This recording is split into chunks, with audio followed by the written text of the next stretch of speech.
Bonjour à tous, ravi de vous retrouver. Je voudrais vous proposer aujourd'hui un petit essai d'anthropologie profonde, en partant d'une formule anecdotique, mais qui, à mon sens, saisit le cœur des relations possibles entre social et politique. Ouh là là. Alors voilà, je voudrais repartir d'une formule utilisée par François Ruffin, de député de Picardie Debout, dans de nombreuses tribunes aux prises de parole. Il utilise des expressions que je trouve très intéressantes. Il dit par exemple, il faut essayer quelque chose.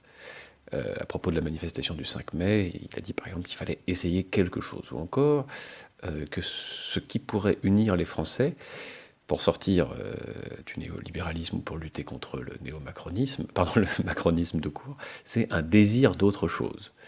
Bien. Voilà, unir les Français à travers toute leur diversité, toutes leurs diverses appartenances, obédiences, sentiments, attachements politiques, ça se trouverait dans un désir d'autre chose. Alors, évidemment, là-dessus, je m'arrête sur chose. Hein. J'aime bien cette idée de vouloir mettre quelque chose, de mettre de la chose, du chose entre nous, qui serait ce que nous avons en commun. Voilà, le commun, l'espoir en commun.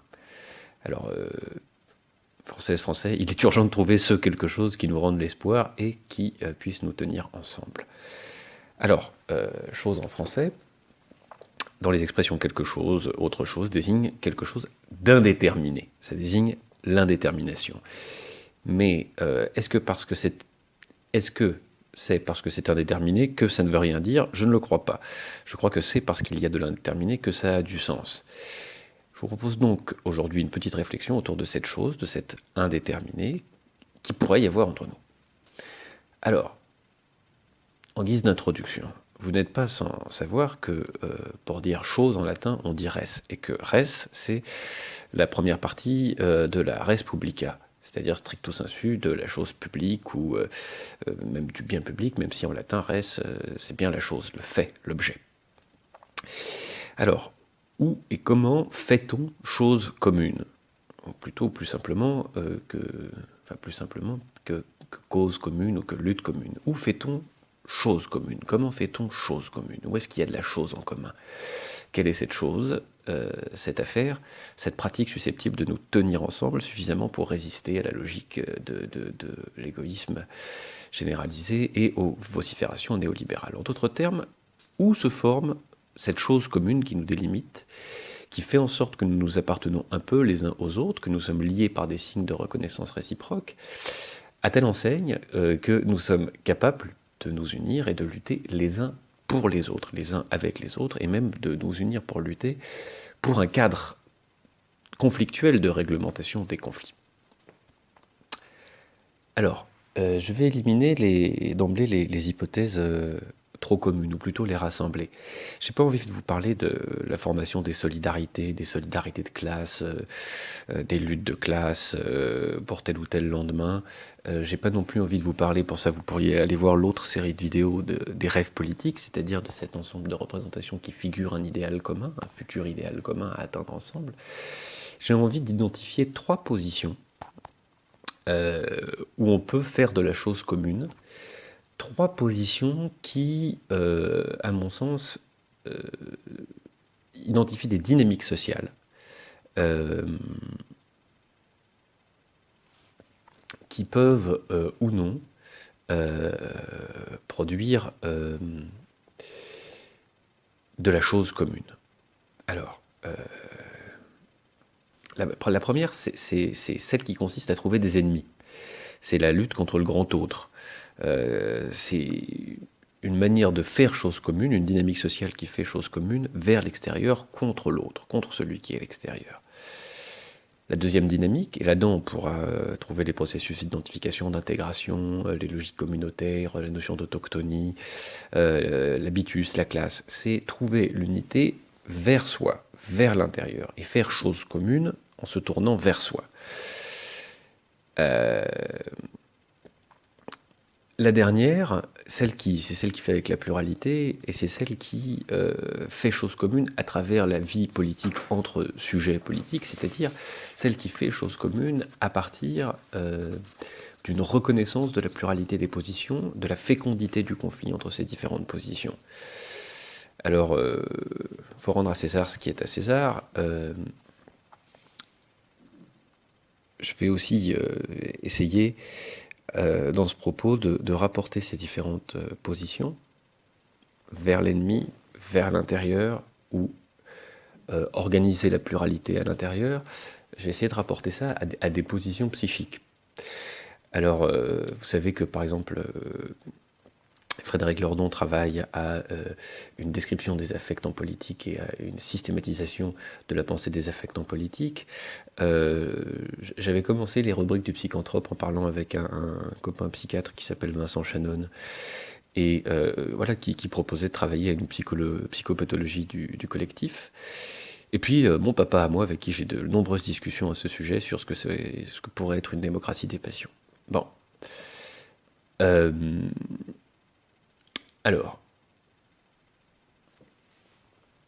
la pulsion, la dynamique sociale qui va vers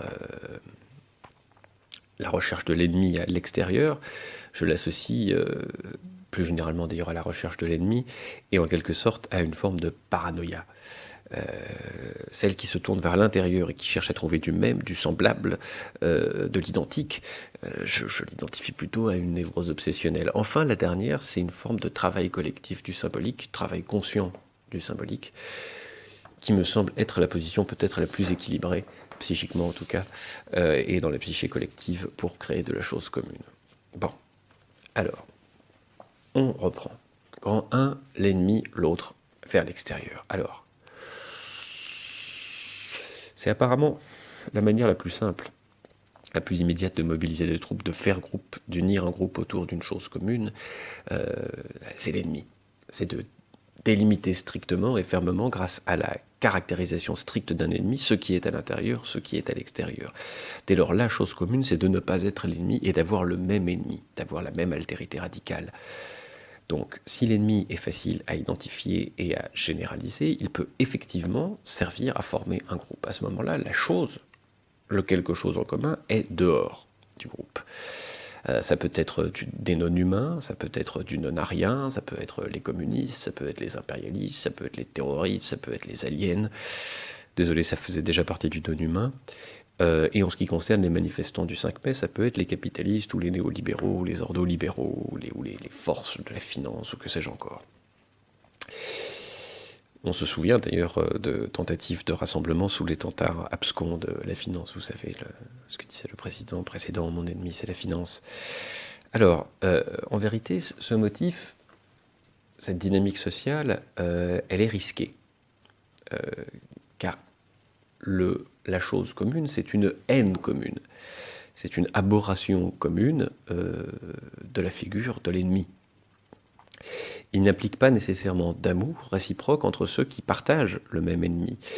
Et ce manque d'amour menace de freiner le partage unanime de l'ennemi. En d'autres termes, cet outil, pour les entrepreneurs identitaires, présente le risque de susciter des divisions. C'est à la fois quelque chose qui crée des feux de paille, des vagues de haine contre l'ennemi, et simultanément, on va très très vite chercher à identifier l'ennemi intérieur.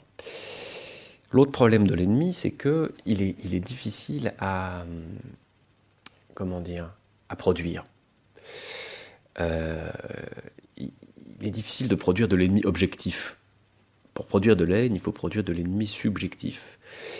Et c'est un processus qui est comparable d'ailleurs à celui de l'identification des risques. Vous savez que, par exemple, on peut identifier telle ou telle pratique comme un risque, et que l'évaluation de la même pratique paraîtra extrêmement risquée à telle période de l'histoire dans telle société donnée, et beaucoup moins risquée dans une autre période. De la même manière, tenter de constituer un ennemi, alors l'exemple, la conduite routière par exemple, fumer des cigarettes, je sais pas moi, certains risques sont perçus comme acceptables et d'autres comme étant inacceptables alors qu'ils produisent le même nombre de morts, enfin bon bref, peu importe, on va pas approfondir là-dessus. Je vous donne un exemple de complexité de création d'un ennemi à propos du terrorisme. Le 23 avril 2018, il y a eu un attentat terroriste masculiniste à Toronto.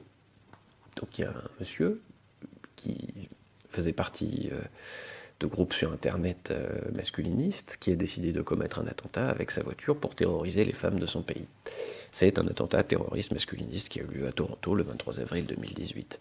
Il y a eu une vraie réticence des médias français à utiliser cette expression. On peut essayer d'imaginer pourquoi.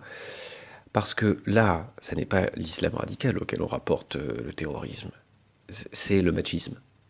Et ça veut dire que toute personne qui, d'une certaine manière, nourrit ou développe ou accueille le machisme, se trouve à ce moment-là complice d'une action qui, par sa manière, par sa réalité objective, relève totalement du terrorisme. Donc, vous voyez, on a les deux aspects du problème. D'un côté, on a ce retournement de l'ennemi de l'extérieur vers un ennemi de l'intérieur, mais encore, on ne sait pas très bien où ça s'arrête, où ça se limite, on n'a pas envie de reconnaître l'ennemi comme un ennemi, de lui attribuer exactement les mêmes caractéristiques qu'à d'autres ennemis. On est dans ce processus social, finalement, la plupart du temps inconscient, et qui mène à ne pas avoir les mêmes ennemis, ne pas identifier sur le même niveau l'ennemi, ou le même ennemi. Donc, bon, c'est une façon de faire chose commune, je ne nous la recommande pas. Elle est extrêmement instable, elle risque fort de se retourner contre le groupe qui l'a produit. Alors, le deuxième moyen qui consiste à faire chose commune, ça consiste à repérer un niveau d'identité ou de proposer un contenu positif qui fonde une identité, c'est-à-dire le caractère identique de personnes. Alors ça peut être l'identité nationale, ça peut être la communauté ethnique ou religieuse ou de quartier. Si on parle du quartier, on peut penser à l'autochtonie, c'est-à-dire la communauté d'appartenance essentialisée avec un sol, avec une terre. Ça peut être aussi la proposition d'une conscience, d'une pleine conscience et d'un travail conscient, d'une appartenance de classe. Ça peut être aussi le travail beaucoup plus discret, mais néanmoins organisé, de l'habitus, de classe, de groupe social. L'essentiel, à mon sens, qu'on peut dire à ce sujet, c'est qu'on ne peut rien y faire. C'est la procédure sociale normale que de produire de l'appartenance et de l'identité à l'échelle de la fréquentation. L'appartenance de classe, elle n'est pas mécanique. Hein. C'est pas parce que vous avez les mêmes conditions de travail dans un McDo en Chine et en France que vous faites classe commune. Et c'est là qu'il faut un peu relire Bourdieu. Mais on peut dire plus simplement que c'est un processus difficilement maîtrisable qui se déroule, qui prend place dans chaque lieu où il y a fréquentation, travail ensemble, vie ensemble. Il se produit de l'intégration. Quand bien même on essaye d'imposer une identité, une conscience de classe, etc., ces dernières, même appropriées de manière volontaire, seront redivisées, reprises, réinterprétées à l'échelle de la fréquentation qui produit de l'intégration vers l'intérieur, c'est-à-dire de l'unité, soit à partir d'une identité objective, soit à partir d'un contenu positif visant une identité des individus. Bon. Alors une fois qu'on a dit qu'on pouvait rien y faire, qu'est-ce qu'on peut en penser ? Moi je dirais que bon, c'est ce qui arrive quand on fait groupe social. Ça peut être vu comme positif, neutre ou négatif. Ce qui est sûr, c'est que dès que ça devient une véritable dynamique sociale, l'intégration, la recherche de l'identité va enclencher des processus de purification, de purge, de haine de celui qui n'est pas exactement comme soi, qui soit à l'intérieur ou à l'extérieur. C'est par conséquent, là aussi, une logique qui est éminemment risquée, et on risque fort de se retrouver, non pas dans la paranoïa de la recherche de l'ennemi, mais dans la névrose obsessionnelle d'être absolument dans l'identique, dans l'identique, dans l'identique, dans l'identique, ce qui peut assez vite d'ailleurs déboucher à la première position qui consiste à chercher l'ennemi, mais à le chercher à l'intérieur. Donc pour moi, c'est une dynamique sociale qui a de forts risques de virer à la névrose obsessionnelle. On peut la retrouver autrement, celle-là, dans la pureté qu'on va rechercher dans un fonctionnement technocratique ou bureaucratique. L'idée d'une pure rationalisation mise au pas du social. Mais bon, c'est une position que j'avais pas envie d'aborder aujourd'hui. Je suis en train de chercher ce qui peut créer du commun, ce qui peut créer de la chose commune, hein, ce quelque chose, cette autre chose qu'on peut rechercher. Et en repensant à la manif du 5 mai, je me suis dit que dans le fond, le génie du pot-au-feu, c'est de reconnaître que ce qui est la chose commune, c'est d'une certaine manière l'amour du conflit politique. Alors, la troisième position, je l'ai définie comme le conflit politique, c'est-à-dire une pluralité de positions non figées, mais dont le jeu, les règles du conflit, suivent un ensemble de règles acceptées collectivement. Ce qui nous unit, c'est d'accepter ces règles et de reconnaître la fécondité du conflit politique. Voilà. Alors cette position participe du fait que l'on reconnaît implicitement ou explicitement la fécondité du conflit, c'est-à-dire la fécondité d'une position pour les citoyens et citoyennes qui valorise le fait de prendre position, de se différencier, de se pluraliser, de se diversifier, et par conséquent d'être des pleins sujets de droit, non pas seulement en tant que ces sujets ont des droits, mais en tant que ces sujets ont le droit de revendiquer de nouveaux droits. Chacun prend position, chacun participe consciemment à la procédure pour fonder du collectif, mais un collectif qui respire et qui habilite chaque individu, du moins chaque position, à être sujet de droit, c'est-à-dire sujet légitime à réclamer de nouveaux droits. Il me semble que la reconnaissance de cette fécondité du conflit politique et du conflit démocratique est aujourd'hui le cœur de l'affrontement droite-gauche, au-delà de l'opposition entre égalité et liberté. C'est-à-dire que ce qui rassemble les personnes qui manifestaient le 5 mai, ce qui rassemble les forces politiques qui ont manifesté le 5 mai, c'est un attachement au conflit démocratique en tant qu'il habilite chacun à rebours ou au contraire de positions qui manifestent un amour de la technocratie, de la bureaucratie ordolibérale et de l'expertocratie. C'est vraiment, de mon point de vue, tout le génie, justement, du pot-au-feu. En fait, quand Ruffin il dit qu'il faut chercher autre chose, qu'il faut trouver cette autre chose qui puisse rassembler les personnes au-delà de leurs oppositions, je crois qu'il l'a déjà trouvé. C'est le fait de reconnaître la fécondité du conflit et de la vie, enfin du conflit démocratique. C'est-à-dire la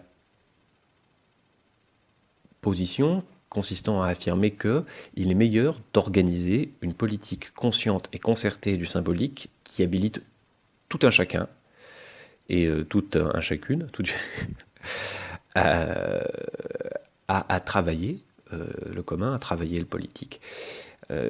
Ça demande de renoncer, par exemple, à l'idée qu'il existe des principes nécessaires qui devraient présider à l'ordonnancement du politique. Que ce soit l'ordo des ordos libéraux, que ce soit une identité essentialisée, que ce soit une transcendance divine ou une transcendance qui viendrait d'un parti dans un pays totalitaire. Il faut renoncer à toute idée comme ça de nécessité externe, un principe de rationalité qui serait externe aux sociétés, qui pourrait s'imposer et ordonner le politique.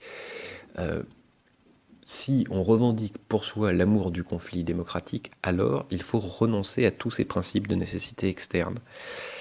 Il faut reconnaître et célébrer les divergences en tant qu'elles sont des divergences, et en reconnaissant que la première chose qui nous unit, c'est l'amour du conflit démocratique qui habilite chacun à être un plein sujet de droit.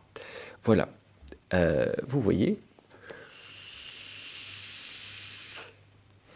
ce qu'on peut faire en travaillant un peu la notion de chose, hein, la chose commune, ce qui nous tient en commun, c'est peut-être cette position géniale du conflit démocratique qui consiste à maintenir une société respirante, c'est-à-dire nous sommes tous d'accord sur les modalités du jeu, nous sommes tous d'accord pour maintenir un certain niveau de différence et nous sommes tous d'accord pour travailler cette qualité du même et du différent et cette organisation ensemble en nous habilitant tous à le faire.